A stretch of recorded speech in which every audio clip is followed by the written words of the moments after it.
I was probably like a lot of people who teach a writing class in the very beginning. There was a slight amount of panic whenever it first came about, like, oh my gosh, what am I going to do? Do these classes even have merit anymore? But since then, after becoming more exposed to what it can and cannot do, I think it is a useful tool that we need to be sharing with our students to prepare them for the world beyond UF.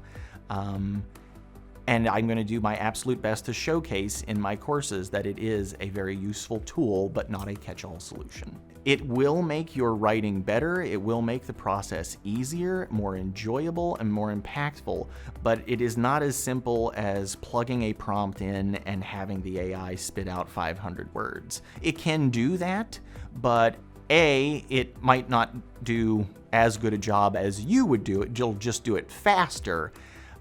B, it takes that personal agency out of it, and having ownership over your writing, I think, is still something that a lot of students really care about, as long as they care about the topic they're writing about.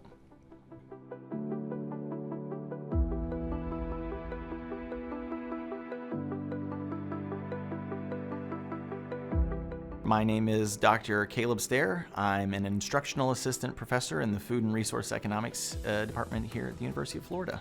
We've only been doing this for about a year. When I first started doing it, there was a little bit of hesitancy or shock that somebody was saying, oh no, you're going to use this and we're going to see how useful it can be.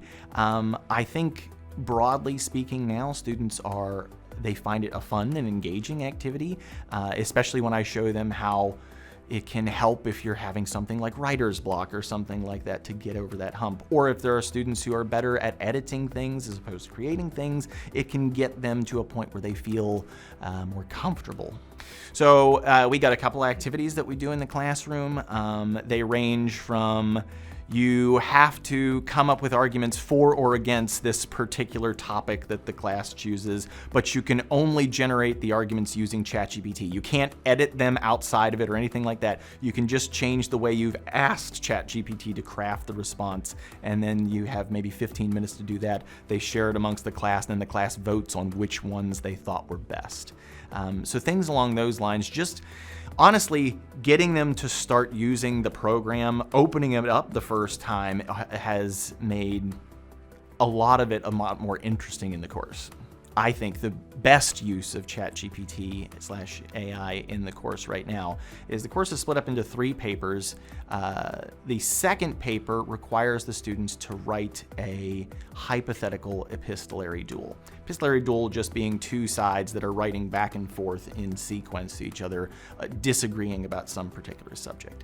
Originally, and I still think this is the case, this was the hardest paper to write in the course because we all have our own particular biases and opinion, and somebody who disagrees with us, our tendency is to really only understand, let's say, a caricature of why they might disagree with us. So students, they have to have 4 responses for the side they believe in. Usually that's not a problem. But they have to have 4 responses from the side they don't believe in. And usually they can get through about 2 of those without starting to devolve in strawman or a caricature of the other side's argument, something that's easily refutable.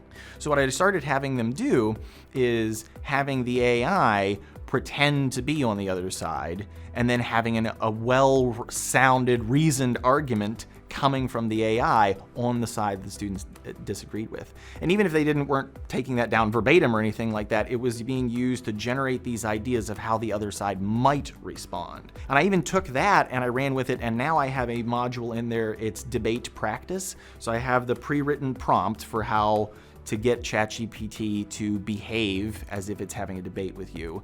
And they can go in and craft their potential debate topic and how they're formulating their argument, plug it in and see how the other side might respond, so they use that to prep for their debate now as well. Telling our students that they shouldn't use AI to assist them in class is, to me, analogous to saying you can't use spell check in Word, you can't use the calculator to do math homework, don't Google anything if something doesn't make sense. And I don't want education to have sort of this regression away from technology. I want to embrace it and move forward. There will be hiccups along the way as we're trying to figure out how to use this, just as I'm sure there were whenever the calculator was invented. So I think it'll evolve in time as well, but it's moving so fast that I think if we didn't foster this AI literacy with our students now, even setting them back by 6 months might be something that's really detrimental.